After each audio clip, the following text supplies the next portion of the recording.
नमस्ते विद्यार्थियों, मैं ताराचंद सैनी राजगुप्ता फिजिक्स कोर्स का ऑनलाइन क्लास में आपका पुनः स्वागत है। विद्यार्थियों, हम पढ़ रहे थे सिंधु घाटी सभ्यता और सिंधु घाटी सभ्यता में आज हमारा अंतिम टॉपिक है सिंधु घाटी सभ्यता की राजनीतिक व्यवस्था, उनका प्रशासन। विद्यार्थियों, अनेक विद्वानों ने जो सवाल टोटल सिंधु घाटी सभ्यता है इसकी लिपि अभी तक बनी नहीं हुई है। वो जब लिपि नहीं बनेगी तो जो इतना विशाल नगर था, इतना विशाल साम्राज्य था सिंधु घाटी सभ्यता का, लगभग 1600 किलोमीटर लंबा है, जो 1600 किलोमीटर 1400 किलोमीटर तो लंबा है, 1600 किलोमीटर चौड़ा है। इतने भूखंड में हुई सभ्यता को कोई न तो कोई केंद्रित करता होगा, कोई राजा तो रहा होगा। जैसे आज हमने पूरे लगभग भारत को व्यस्त बनाने के लिए हमारे पास में व्यवस्थापिका है, केंद्र है, केंद्र में दिल्ली है, और दिल्ली इसमें मोदी सरकार है। ये मोदी सरकार है जो पूरे भारत को केंद्रित करती है। अब अकेली केंद्र की सरकार है, मोदी सरकार है, केंद्र को हमारे संविधान में कुछ ऐसी व्यवस्था नहीं कि केंद्र अकेला दिल्ली है जो पूरे भारत को नहीं संभाल सकता।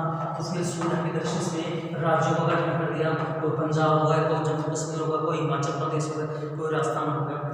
उनमें है जो मुख्यमंत्री राज्यपाल की नियुक्ति कर दी। मुख्यमंत्री राज्यपाल भी है, इतने बड़े राज्यों को नहीं फैला पा रहा, फिर उन्होंने जिलों में तोड़ दिया।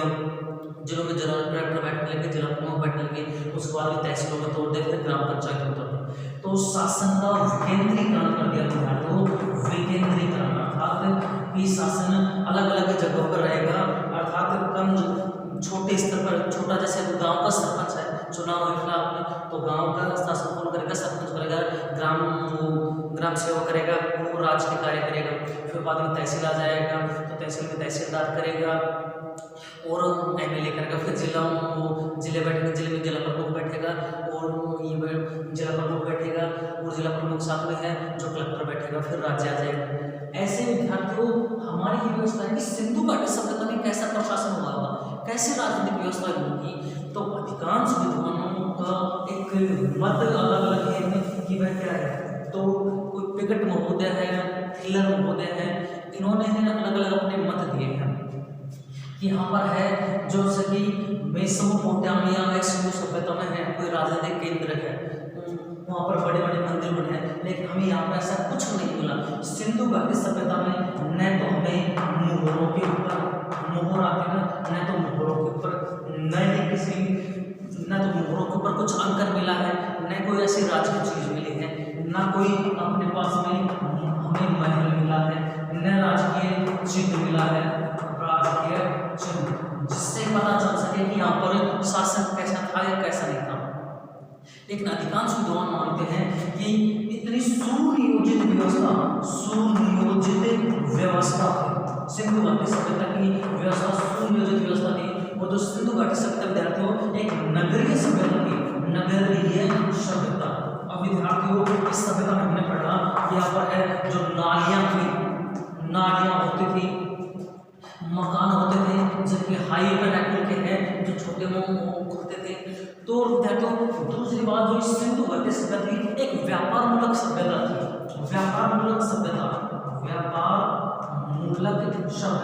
ये व्यापार मूलक सभ्यता किसे कहते हैं विद्यार्थियों? व्यापार मूलक यानी व्यापार करना, अर्थात एक तरह से मुख्य काम, इस सभ्यता का मुख्य काम क्या था? व्यापार करना। तो इस सुनियोजित व्यवस्था थी, अर्थात इतने चौड़े रास्ते थे, उनमें नाले में ढकी हुई थी, उनका गंदा पानी गतावास में जाता था। ये नगरीय सभ्यता थी, व्यापार होते, अर्थात विदेशों से व्यापार, देशी व्यापार और विदेशी व्यापार होते थे। इतनी सुनियोजित व्यवस्था को है कोई शासन के बगैर नहीं हो सकता, अर्थात आम व्यक्ति ये व्यवस्थाएं करते ऐसा नहीं है, अर्थात कोई ना कोई शासन या शासक तो जरूर रहा होगा, शासन करने वाला कोई ना कोई व्यक्ति यहाँ पर शासन करने वाला जरूर रहा होगा, जिसके माध्यम से विद्यार्थियों यहाँ पर शासन व्यवस्थाएं हुई हैं, जिनके माध्यम से अर्थात कोई ना कोई एक राजनीतिक इकाई जरूर थी जिनके माध्यम से मौजूद पर राजकीय व्यवस्था होती थी। तो आज पढ़ रहे विद्यार्थियों सिंधु घाटी सभ्यता की राजनीतिक व प्रशासन, सिंधु घाटी सभ्यता के राजनीतिक व प्रशासन, अर्थात यहाँ पर राजनीतिक कैसे प्रशासन कैसा। तो अनेक विद्वान अनेक होते हैं, तो उसमें क्या है कि उन्होंने विकेंद्रीकरण। विकेंद्रीकरण होता है विद्यार्थियों, अर्थात सत्ता का विकेंद्रीकरण कर दिया इन्होंने। कि जैसे कि है इतना बड़ा राज्य था, रोम साम्राज्य से पहले विश्व में सिंधु घाटी सभ्यता का जितना सुनियोजित विशाल साम्राज्य कहीं पर नहीं था। विशाल साम्राज्य विद्यार्थियों, सिंधु घाटी सभ्यता से पहले, रोमन साम्राज्य से पहले, रोमन जो साम्राज्य है, इस रोमन साम्राज्य से पहले पूरे विश्व में सिंधु घाटी सभ्यता एक ऐसे सुनियोजित सभ्यता थी जिन्होंने शासनपूर्ण एक विशाल तरीके से शासनपूर्ण चलाया था। तो इसमें क्या हुआ, सत्ता का विकेंद्रीकरण। और इसमें 4 प्रमुख नगर थे, जिसमें पहला आता था हड़प्पा, दूसरा आता है मोहनजोदड़ो, तीसरा आता है विद्यार्थी इसमें लोथल, और चौथा आता इसमें कालीबंगा। अर्थात 4 प्रमुख नगर थे जहां से शासन सत्ता स्थापित होती थी या नियंत्रित होती थी। अर्थात इस पूरी सभ्यता, सिंधु घाटी सभ्यता के 4 प्रमुख नगरों से है हमारी शासन व्यवस्थाएं चलती थी। इनमें है एक था विकेंद्रीकरण। इन्होंने जो नीति अपनाई, ये नीति अपनाई कैसी, विकेंद्रीकरण की नीति, अर्थात शासन बांट दिया। और इसके लिए है, इसमें शासन प्रमुख व्यक्तियों के हाथ में होता, प्रमुख व्यक्तियों के हाथ में होता, अर्थात जो योग्य व्यक्ति होता है वो ही यहाँ पर शासन कर पाता है। जिसमें है पुरोहित भी हो सकता है, व्यापारी भी हो सकता है, ये सारे लोग शासन करते थे। अर्थात एक कमेटी होती थी, इनमें भी है जो शासन की एक कमेटी होती है, जिसमें है इसको बोल दिया व्यापार भवन। जैसे अपना है गृह मंत्रालय ना, जैसे गृह मंत्री है, विदेश मंत्री है, रक्षा मंत्री है, कपड़ा मंत्री है, शिक्षा मंत्री है, चिकित्सा मंत्री है। ऐसे विद्यार्थियों यहाँ पर है व्यापार प्रमुख, अर्थात व्यापार मंत्री एक तरह से। दूसरा है शासन प्रमुख, शासन करने वाला। एक होता है विदेश प्रमुख, अर्थात विदेश जाने वाला। तो इनमें है कोई योग्य व्यक्ति यहाँ पर शासन करता है। इसके अलावा यहाँ पर है 3 गांव, एक दुर्ग मिला है, हमने पहले बताया था आपको। एक होता है नगर दुर्ग, एक नगर टीला, और एक है दुर्ग टीला। दुर्ग टीला अर्थात सिंधु घाटी सभ्यता के जितने भी केंद्र मिले वहां पर हमें 2 दुर्ग मिले हैं। एक तो है जिसमें दुर्ग विशेष व्यक्ति में कौन, यही जो शासन सत्ता को संचालित करने वाले व्यक्ति थे, यही व्यक्ति होते हैं। तो एक तो होता है तो दुर्ग टीला, अर्थात दुर्ग विशेष व्यक्तियों का जो शासन को संचालित करते थे, जो शासन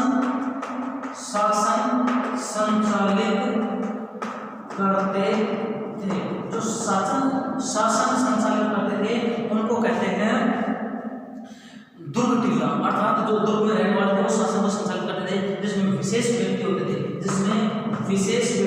जैसे पुरोहित हो गया, व्यापारी हो गया, या कोई राजप्रमुख हो गया, कोई मंत्री हो गया, ऐसे लोग यहाँ पर रहते थे। तो ये थी विद्यार्थियों राजनीतिक व्यवस्था। हालांकि सिंधु घाटी सभ्यता की लिपि अभी तक पढ़ी नहीं गई है, हमें कोई ऐसा विशेष कोई चीजें मिली नहीं है जिनके माध्यम से हम राजा का पता लगा सकते हैं। तो केंद्र में राजा रहता था,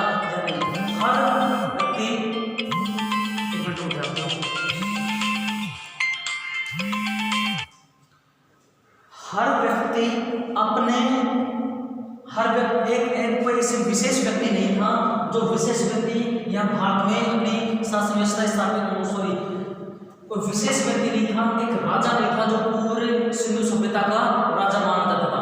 तो अनेक विद्वान, अलग अलग विद्वान ने तथ्यों के आधार पर, जो पुरातात्विक सामग्री मिले उनके आधार पर उन्होंने अपनी बातें की। तो उसने कहा कि इसमें सत्ता का विकेंद्रीकरण था। एक राजा न होकर अलग अलग राजा थे, जैसे कि 4 केंद्र थे, जैसे कि हड़प्पा वाला है, मोहनजोदड़ो है, लोथल है, कालीबंगा। ये 4 प्रमुख थे, हड़प्पा, मोहनजोदड़ो, लोथल और कालीबंगा। ये जो 4 चीजें थी विद्यार्थियों, 4 बड़े महानगर थे, महानगर। इन महानगरों में प्रमुख व्यक्ति बैठते थे और उनके अधीन फिर नीचे लोग काम करते थे। ये शासन सत्ता को संभालते हैं, सत्ता का केंद्रीकरण होता था। अर्थात एक व्यक्ति के हाथ में सब कुछ सत्ता, जैसे राजा होता है तो उसी के हाथ में सब कुछ होता है, तो वो कहलाता है केंद्रीकरण। और विकेंद्रीकरण अर्थात अपनी शक्तियों को बांट देना, उन पर कंट्रोल जरूर रखना, प्रभाव जरूर रखना, लेकिन उन शक्तियों को बांट देना, ये कहता है विकेंद्रीकरण। तो एक जो राजा सिंधु घाटी सभ्यता की राजनीतिक व्यवस्था कैसी विकेंद्रीकरण अर्थात बिखरी हुई थी। शासन प्रमुख व्यक्तियों के हाथ में, जैसे कि पुरोहित वर्ग है, व्यापारी वर्ग है, और एक तरह से जो सिंधु घाटी सभ्यता है व्यापार मूलक सभ्यता है, व्यापार मूलक सभ्यता, अर्थात हर कोई व्यक्ति अपने व्यापार से जुड़ा होता है। तो जब ये व्यापार मूलक सभ्यता है भारत में सिंधु घाटी सभ्यता, तो लगभग विद्यार्थियों इसमें अराजकता का माहौल नहीं होता। यहाँ पर अराजकता का माहौल नहीं होता विद्यार्थियों। अराजकता किसे कहते हैं विद्यार्थियों? जैसे लड़ाई दंगल लूटपाट ऐसा नहीं होता। तो इनकी शासन व्यवस्था है इन्हीं व्यक्तियों के हाथ में होती है। जैसे कोई पुरोहित वर्ग, बड़ा वर्ग हो गया, कोई व्यापारी वर्ग हो गया, जो शासन सत्ता को अपने स्तर पर नियंत्रित करता रहता है। तो ये एक व्यापार होने के कारण अराजकता का माहौल होगा और इनकी शासन व्यवस्था के खिलाफ भी चलती है। दुर्ग किला होगा, विशेष व्यक्ति यहाँ पर बैठते हैं। कुछ समय पहले में है एक जगह पर है कि इसका हाल ही में है जो हिसार है, कहाँ पर जाते हो? हरियाणा में है। हरियाणा हिसार है जो हरियाणा में है, और हरियाणा में एक जगह दिखाते हो कुनाल, यहाँ से चांदी का मुकुट मिला दिखाते हो, चांदी का मुकुट मिला है। एक कुनाल जगह है, ये कुनाल गांव है, हिसार का है, हिसार हरियाणा में है, वहाँ पर एक चांदी का मुकुट मिला है, और वो है सैंधव सभ्यता का, सैंधव सभ्यता का। तो इससे पता चलता है यहाँ पर राजतंत्र अर्थात लोग व्यक्ति गद्दी पर सिंहासन बैठा है। एक चांदी का सिंहासन मिला है, मुकुट मिला, इसके अलावा कुछ नहीं मिला। तो कुछ विद्वान निकालते हैं कि यहाँ पर राज व्यवस्था के अर्थात लोग अपना मुकुट वगैरह भी धारण करते रहते थे। इनके अलावा विद्यार्थियों ये तो जरूर है कि कोई न कोई शासन व्यवस्था जरूर थी। इतना जरूर है कि सिंधु घाटी सभ्यता में शासन व्यवस्था थी, क्योंकि विद्यार्थी का जो नगर नियोजन है तत्कालीन विश्व में सबसे श्रेष्ठ विद्यार्थियों, तत्कालीन विश्व में सबसे श्रेष्ठ है। और आज विद्यार्थियों अपने आप को उन्नत माना जाता है। नगर नियोजन, बाट व्यवस्था है, बाट यानी कि तोड़ने की माप व्यवस्था है, ये सारी चीजें कुछ ऐसी हैं। विदेशी व्यापार है, तो इससे पता चलता है कि शासन तो था, राजा तो था, लेकिन कैसे थी? विकेंद्रीकरण थी, प्रमुख व्यक्तियों के हाथ में था, क्योंकि इतनी व्यवस्थाएं, सुनियोजित व्यवस्थाएं हर व्यक्ति के हाथ में नहीं होती। आम व्यक्ति ये व्यवस्थाएं करते, ऐसे कुछ नहीं। जैसे एक गांव है और गांव में कह रहे हम सारे गांव वाले मिलकर ना अच्छा काम करते हैं, नगर नियोजन है, बाढ़ विदेशी व्यापार ना, ये हम कर हो नहीं सकते विद्यार्थी। हमारे घर में 10 व्यक्ति हैं और हम 10 व्यक्तियों की एक व्यक्ति पर एक चीज पर अलग अलग राय है, तो कोई कहना इसको ऐसे करेंगे, जैसे कि लड़की की शादी कोई कहेंगे नहीं हम ऐसा करेंगे, कोई दूसरा व्यक्ति कहेगा नहीं इसमें ऐसा करेंगे। घर में 10 व्यक्ति हैं, 10 की अलग राय रहती है। तो क्या पूरी सिंधु घाटी सभ्यता में राय हो सकती है? नहीं। निश्चित तौर पर राजनीतिक व्यवस्था तो थी, लेकिन वो किस हालत में थी? तो हालांकि विद्वान तक अपना अनुमान लिया जो प्राकृतिक साक्ष्य के आधार पर कैसे थे। 4 महानगर थे, उनमें शासक प्रमुख बैठते थे और सत्ता का विकेंद्रीकरण किया गया था। तो ये एक तरह से था। हालांकि ये सिंधु घाटी सभ्यता लोग एक शांति प्रिय लोग थे, अर्थात ये युद्धों चीजों के लिए एक तरह से पूरी तरह से शांति प्रिय लोग थे। शांति प्रिय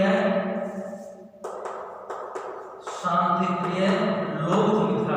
शांति प्रिय मतलब नॉर्मल तरीके से लोग थे, ज्यादा वो नहीं थे, शांति प्रिय लोग थे। एक तरह से कि लड़ाई झगड़ा नहीं करना, अपना सिर्फ वो व्यापार से, जैसे कि बढ़िया आदमी होता है ना, आज दुकान में बैठता है तो बढ़िया सिर्फ अपना व्यापार ही करता है, दुकान में सामान बेचना, उसको लड़ाई झगड़े से कोई मतलब नहीं। सेम ऐसे ही बढ़िया पद्धति के थे, व्यापारिक लोग थे, शांति प्रिय लोग थे, हमें लड़ाई झगड़े से कोई मतलब नहीं। तो विद्यार्थी ये व्यवस्था थी सिंधु घाटी की राजनीतिक और प्रशासनिक, अर्थात कैसा राज था और कैसा प्रशासन था।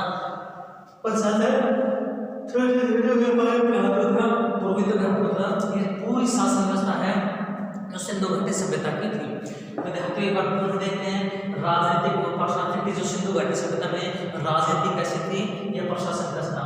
तो विद्यार्थियों इसमें 4 महानगर हड़प्पा, मोहनजोदड़ो और कलिबंगा, इनको 4 में है जो प्रमुख व्यक्ति बैठते थे, अर्थात एक शासक व्यक्ति बैठा, जैसे कोई पुरोहित हुआ, व्यापार हुआ, जो ऊंचा था राजकाज में वो बैठते उनके हाथ में। फिर वो धीरे धीरे अपनी सत्ता का शक्ति का स्थान अपनी व्यवस्थाएं करते हैं। उनके अलावा है दुर्ग टीले में लोग विशेष रूप से रहते थे, जो शासन करने वाले विशेष रूप से शांति में रहते हैं। मूलतः ये व्यापार मूलक थे, अर्थात व्यापार करते थे, तो लड़ाई झगड़े लिखना वो नहीं था। हालांकि ये जरूर है कि जिनमें राजनीतिक व्यवस्था जरूर थी विद्यार्थियों, ये राजनीतिक, क्योंकि जो सुनियोजित नगर नियोजन व्यवस्था थी आज भी अपना में एक आश्चर्य है कि उस समय लोग गंदगी नहीं रखते थे, गर्दावास बहुत रखते थे। हाल ही में हिसार में हरियाणा में होने वाला मुद्दा जैसे कि वहाँ पर राजनीतिक व्यवस्था होता है। ये हमारा विद्यार्थियों सिंधु घाटी सभ्यता पढ़ जाएंगे। सिंधु घाटी सभ्यता का सामाजिक जीवन, आर्थिक जीवन, ये राजनीतिक जीवन था। एक धार्मिक जीवन हमने पढ़ा है कि धर्म को कैसे कहते थे, अंधविश्वास में विश्वास रखते थे, भूत प्रेत को प्रेत अंधविश्वास में कहते थे। अपनी कब्रों के पास में कुत्ते बिल्ली के भी निशान मिले हैं, ताबीज थे, मुंडमालाएं मिले हैं, कुछ योगी की मूर्ति मिले हैं, वो हमने पूरा धार्मिक जीवन देखा। कुछ स्थापत्य कला देखना कि इसमें है जो मोहनजोदड़ो स्नानागार है, हड़प्पा का अन्नागार है, ये सारी चीजें हैं, बड़ी बड़ी स्थापत्य कला है, नोट का गोदीवाड़ा है, ये सारी चीजें हमने देखी हैं। अब आता है कि इतनी महान सभ्यता थी, इतनी विशुद्ध सभ्यता थी, लेकिन इसका पतन कैसे हो गया, ये कैसे हो गई, इसका पतन कैसे हो गया, उन पतन का कारण देखते हैं। तो एक अंतिम बिंदु आता है आज का सभ्यता के पतन का कारण, सभ्यता के पतन का कारण, सभ्यता के पतन के कारण में आता विद्यार्थियों अलग अलग विद्वान ये भी हैं, एक मत नहीं है, लेकिन अलग अलग विद्वान हैं जो अलग अलग मत देते हैं। तो कुछ विद्वान कहते हैं बाढ़ के कारण सभ्यता का नाश, बाढ़ के कारण सभ्यता का विनाश, अर्थात कुछ कहते हैं कि बाढ़ जो लगातार बाढ़ जैसे दुर्ग है विद्यार्थियों, ये दुर्ग है और यहाँ पर पूरा गांव है, ये जैसे मोहनजोदड़ो है वो चारों तरफ दीवार से लगा हुआ है। यहाँ पर कौन है विशेष व्यक्ति, अर्थात यहाँ पर तो राजा पुरोहित रहते थे, यहाँ पर कौन सा है गांव ग्रामीण लोग रहते थे और चारों तरफ में क्या है दीवार है। लेकिन यहाँ पर क्या है ये सिंधु नदी बह रही है, ये सिंधु नदी बह रही है। यहाँ पर क्या कहते हैं मानसून हुआ और जो ही मानसून आया ये क्या है कि अब लोग जल बहा के नदी, अर्थात जो नदी ये नदी बह रही थी, अब जो मानसून आया इस साइड में जल बहने लगा। अब जल बहने लगा, मानसून खत्म हो गया। अब यहाँ पर क्या दो मिट्टी होगी, दो प्रकार की थी, यहाँ पर स्थानीय मिट्टी और एक नदी के द्वारा लाई हुई मिट्टी, दो प्रकार की मिट्टी होगी। अब यहाँ पर लोग फसल उगा लेंगे, अपने गेट खोले, बाढ़ चलेगी, गेट खोले और अपने नगरों में या अपनी जमीनों में फसल उगाते, बहुत ज्यादा अन्न पैदा होता था। तो जब लगातार बाढ़ आती गई तो जो दीवारें भी कमजोर हो गई होगी और धीरे धीरे क्या जरूरी क्या है कि भाई कमी हो रहा है, और ज्यादा बरसात आ गई, ज्यादा मानसून आ गया, तो बार बार बाढ़ आई है। इसी बाढ़ के कारण इनका पतन बताते हैं। जो कालीबंगा है अपना राजस्थान में कालीबंगा, इस कालीबंगा में 7 बार गुजरने व बसने के अवशेष मिले हैं, अर्थात अवशेष अर्थात इसमें 7 बार बाढ़ का उल्लेख मिला है। अर्थात जो कालीबंगा है इसमें जैसे कि ये आया तो बरसात में भीषण आई कि पूरे नगर में चली गई, ये जो नगर है इन नगर में बरसात चलेगी। उसके बाद में लोग घरों को छोड़ छोड़ भाग गए, बरसात आगे फिर चले गई। फिर उन्होंने क्या किया, जैसे आजकल अपने बरसात में आती उड़ीसा तमिलनाडु में भी आजकल तूफान आ रहा है, तो जो भी बरसात आई, बरसात आने के बाद में क्या की एकदम से चुप हो गए। बरसात आई अपने आप में है ना, और ये ऊंचे स्थानों पर चले गए, बरसात चलेगी, फिर अपने घरों को देख के चौचौड़ भर गया, फिर उन मकानों पे दोबारा मकान बना हुए अपना जीवन यापन शुरू किया। जैसे आज भी हमारे बाढ़ में जब ये बिहार में जब बाढ़ आती तो पूरी तरह से बहते हैं, जो कोसी है नदी है वो पहाड़ी पूरी बिहार में बाढ़ कर जाती है। ऐसे बाढ़ आई, फिर वो तो उन्होंने दोबारा जीवन यापन शुरू किया, अपने फसल हो गए, फिर दूसरे साल फिर मानसून आया, फिर बाढ़ आया। इस तरह से ध्यान दो कालीबंगा 7 बार उजड़ने, 7 बार बसने के अवशेष है, 7 बार बाढ़ का उल्लेख मिला है। तो कुछ विद्वान कहते हैं कि जो सिंधु घाटी सभ्यता है ये बाढ़ के कारण हुई है। कुछ कहते हैं भूस्खलन अर्थात नदियों द्वारा मार्ग परिवर्तित करने से, कुछ कहते हैं जो सरस्वती नदी थी हमारी, ये सरस्वती नदी थी लगभग 1900 ईसा पूर्व में अपने पश्चिमी राजस्थान में बहती थी। बहुत लगभग 3 किलोमीटर से लेकर 1200 किलोमीटर चौड़ा पाट था किसका, सिंधु घाटी सभ्यता का, सॉरी सरस्वती नदी का। 1900 ईसा पूर्व में अपने पश्चिमी राजस्थान में जैसलमेर, बाड़मेर इन क्षेत्रों में उठी हुई है। और जो सरस्वती नदी बहती थी कहीं कहीं पर 3 किलोमीटर और कहीं कहीं पर 12 किलोमीटर चौड़ी ये लंबी नदी बहती थी। लेकिन भूगर्भ हलचल हुई और भूगर्भीय हलचल कारण इस सरस्वती नदी ने अपना मार्ग परिवर्तन कर लिया। और इस समय जो सिंधु घाटी सभ्यता का प्राण क्या थी, जल था या सिंधु नदी या फिर सरस्वती नदी। और जब नदियों ने अपना मार्ग परिवर्तन कर लिया तो फिर इन्होंने है जो उनको जब जली नहीं है तो फिर क्या करें, तो धीरे धीरे अपने घर को छोड़कर जाने लगे, बाकी बाद धीरे धीरे खंडरों में तब्दील होने लगे। तो दूसरा है मार्ग कारण। तीसरा आता है भूकंप के क्या, भूकंप के कारण। अर्थात कुछ विद्वान कहते हैं कि भूगर्भिक हलचल हुई, वो भूगर्भिक हलचल का भूकंप आए और ये तहस हो गया। चौथा है अनेक विद्वान लगाते हैं कि जो सिंधु घाटी सभ्यता है इसमें पकी हुई ईंटों का, जो पकी हुई ईंट है वो पकी हुई ईंटें हैं के मकान बने हुए हैं। तो अत्यधिक भूमि का दोहन, जब ईंटों में क्या चाहिए मट्टी आएगी, फिर जो लकड़ी आएगी, लकड़ी को जलाकर फिर वो पकाएंगे ना, तो अत्यधिक भूमि उत्खनन व अत्यधिक भूमि उत्खनन व वनस्पति व वृक्षों की कटाई, अर्थात ईंट बनाना एक तरह से। विद्यार्थियों अत्यधिक भूमि का उत्खनन उठाते हैं तो सिंधु सभ्यता की इसमें हर चीज मिली है, जैसे कि पूरा नगर है जो पक्की हुई ईंटों से, नाले भी ईंटों से है, अलंकृत ईंटों से फर्श बने हुए हैं, डबल मंजिल बनी हुई है। तो ये सारी चीजें किससे बनी हुई है, हमारे इस भूमि ईंटों से बनी है। और जब ईंटों है तो भूमि का उत्खनन, भूमि को खोदेंगे, ईंटें बनेंगी, उसके बाद में वृक्षों कटाई होगी, उनको जलाएंगे। तो अत्यधिक भूमियों को उत्खनन के कारण, वृक्षों कटाई कारण ये सभ्यता विनाश हो गई।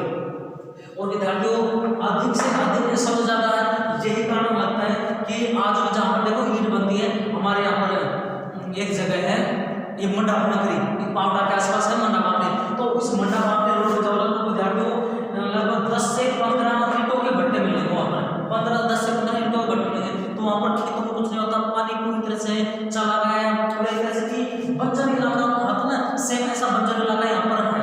तो ईंटों से क्या है कि वो एक तो वहाँ पर पानी का दोहन हो रहा है, ईंटों के पानी से मिट्टी की खुदाई हो रही है और फिर जो वो भट्टियां चलते हैं, इससे ये अनेक विद्वानों ने अपने अलग कारण दिए हैं जिससे सभ्यता का पतन होता है। तो ये सभ्यता पतन के कारण थे विद्यार्थियों।